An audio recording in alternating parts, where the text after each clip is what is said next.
Doit-on rentrer dans une démarche formelle de diagnostic de l'autisme quand on a déjà une suspicion?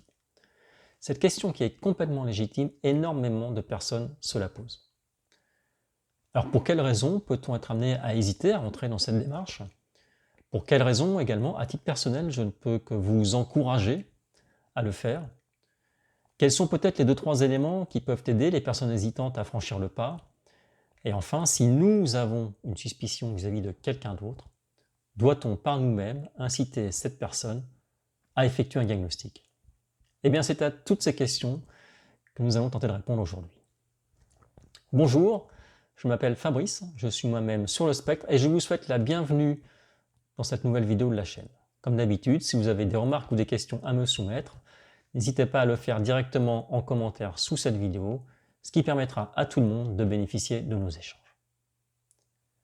Pour quelles raisons peut-on être amené donc à hésiter à rentrer dans une démarche diagnostique de l'autisme?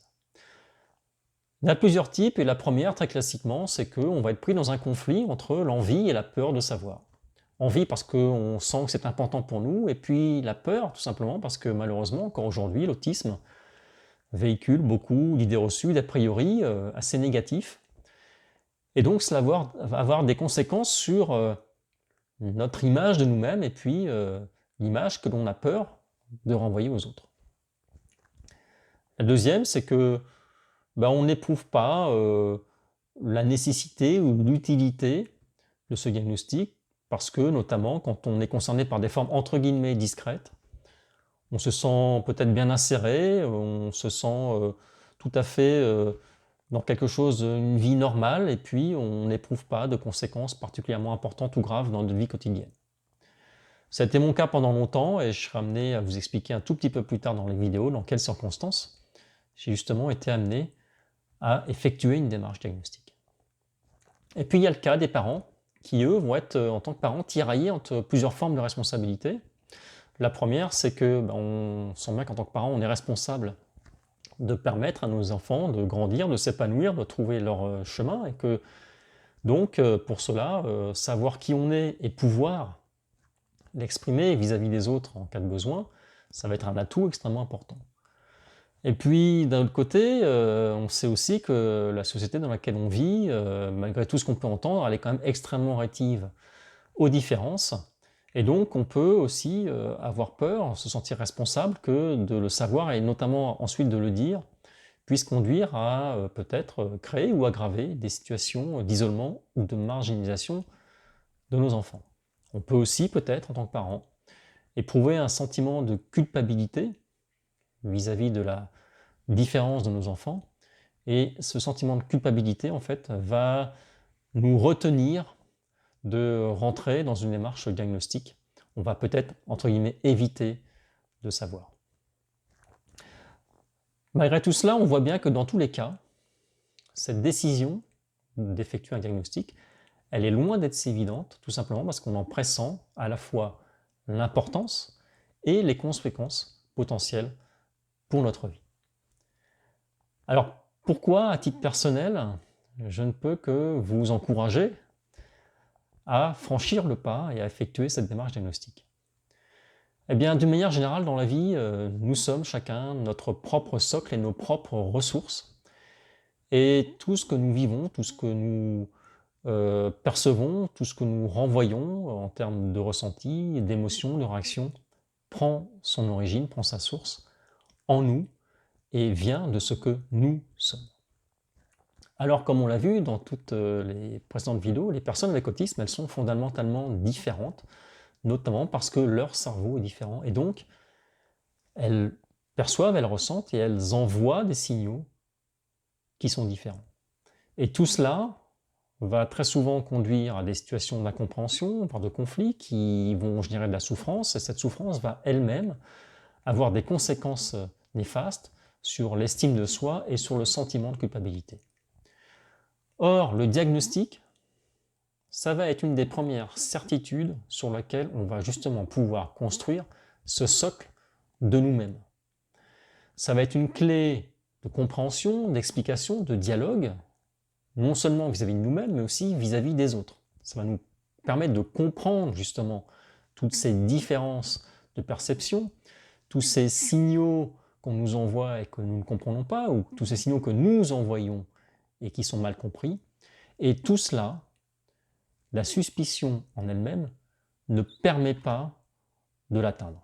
Parce que la suspicion, ça n'est en rien une certitude, ça n'est en rien solide, et ça n'est en rien un socle sur lequel on peut construire quelque chose. Au contraire, la suspicion, elle va en permanence générer des questionnements, des interrogations qui vont tourner en rond, qui vont reboucler.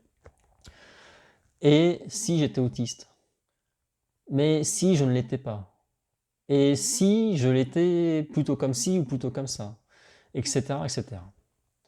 Le diagnostic, il va notamment nous permettre de savoir ce qui est bon et ce qui est mauvais pour nous. Il va notamment nous permettre de nous débarrasser de tous les faux selfs qu'on a pu se construire potentiellement au cours de notre existence.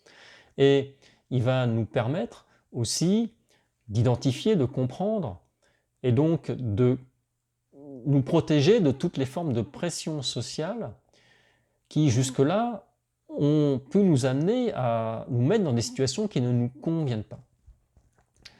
Le diagnostic, il va donc nous aussi nous permettre de prendre enfin nos décisions, de faire enfin nos choix, en partant véritablement de nous, de ce que nous sommes, et donc de nos ressorts intimes et de nos particularités. Il va donc nous permettre de prendre des voies, de prendre des orientations, de suivre des chemins sur lesquels notre particularité va pouvoir être une force, et d'éviter justement, sous la forme de faux self ou de pression sociale de l'environnement, de prendre des directions où notre particularité va être, au contraire, une faiblesse. Et tout cela est notamment important pour les formes, entre guillemets, discrètes de l'autisme. Parce que ces formes-là sont vraiment un véritable piège. On a l'impression que tout va bien, on a l'impression qu'il n'y a pas de différence. Alors peut-être on sent parfois un sentiment de décalage, mais en réalité, ce n'est absolument pas le cas. Même ces formes, entre guillemets, discrètes, se voient et se ressentent extrêmement fortement. Alors nous-mêmes, on est tellement souvent rentrés dans une situation d'adaptabilité et d'effort de suradaptation que finalement ce décalage, on le perçoit, mais on finit par, entre guillemets, l'éviter, en tout cas ne plus le regarder. Mais je vous assure que les personnes autour de nous, que ce soit dans le cadre familial, amical ou professionnel, elles le ressentent beaucoup plus fort que nous, quand bien même elles ne savent pas mettre un mot dessus. Et donc, tout cela va nous conduire à une accumulation dans le temps de suradaptation, d'interrogation éventuellement par rapport à un décalage, à des problèmes d'estime de soi, de culpabilité, et dans le temps, on va arriver à des situations d'épuisement qui vont prendre la forme de dépression, de burn-out, de conflits extrêmement forts avec notre entourage.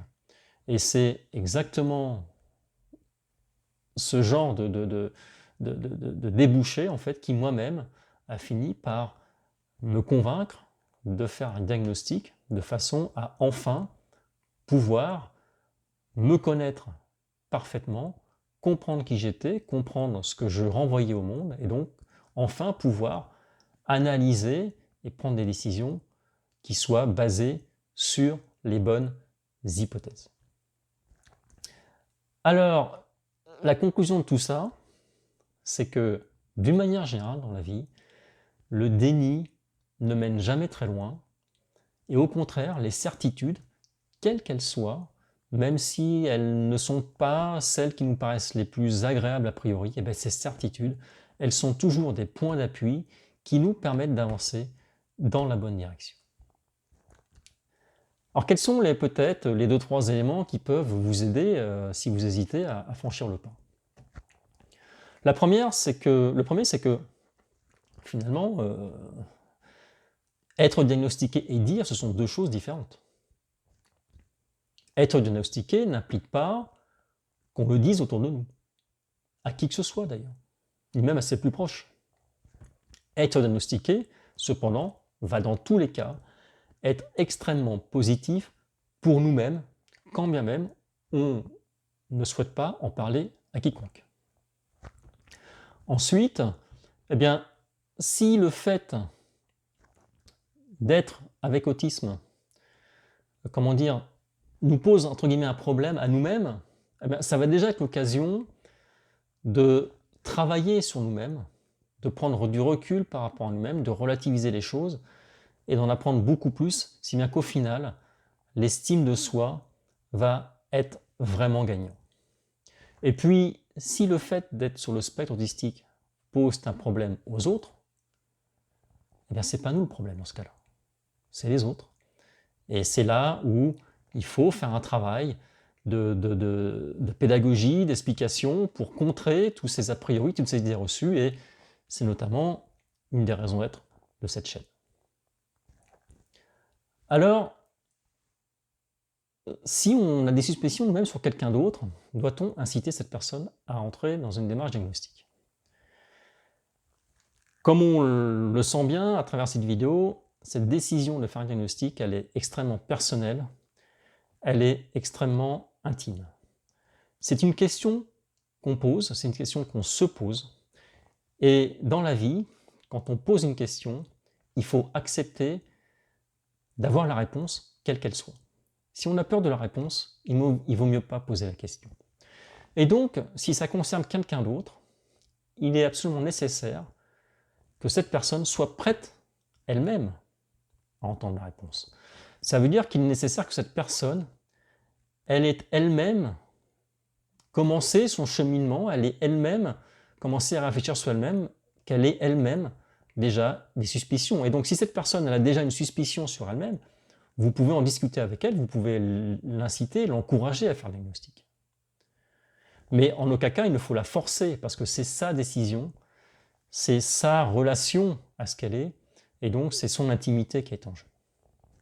Par contre, si cette personne n'a pas encore de suspicion vis-à-vis d'elle-même, alors là, vraiment, ne lui en parlez pas, parce que c'est une forme de coming out forcé que vous êtes en train de lui faire, qui peut être très violent et qui peut avoir des conséquences tout à fait contraires, d'ailleurs, au résultat que vous recherchez. Quand bien même vous êtes vraiment de bonne foi, que vous voulez le bien de cette personne, si cette personne n'a absolument aucune suspicion sur elle-même, ne la mettez pas frontalement face à cette possibilité, ça peut vraiment être très très difficile à vivre.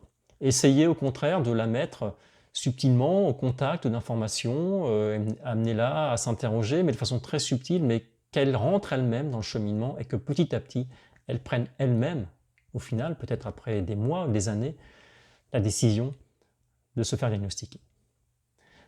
J'espère que cette nouvelle vidéo vous aura à nouveau été utile dans la compréhension de ce qu'est le spectre autistique, dans la façon de l'appréhender, dans la façon de comprendre les personnes qui sont concernées, que ce soit vous-même ou d'autres. Je vous remercie à nouveau de me suivre, n'hésitez pas à me poser des questions, j'essaierai d'y répondre, et je vous dis à bientôt pour un nouvel épisode.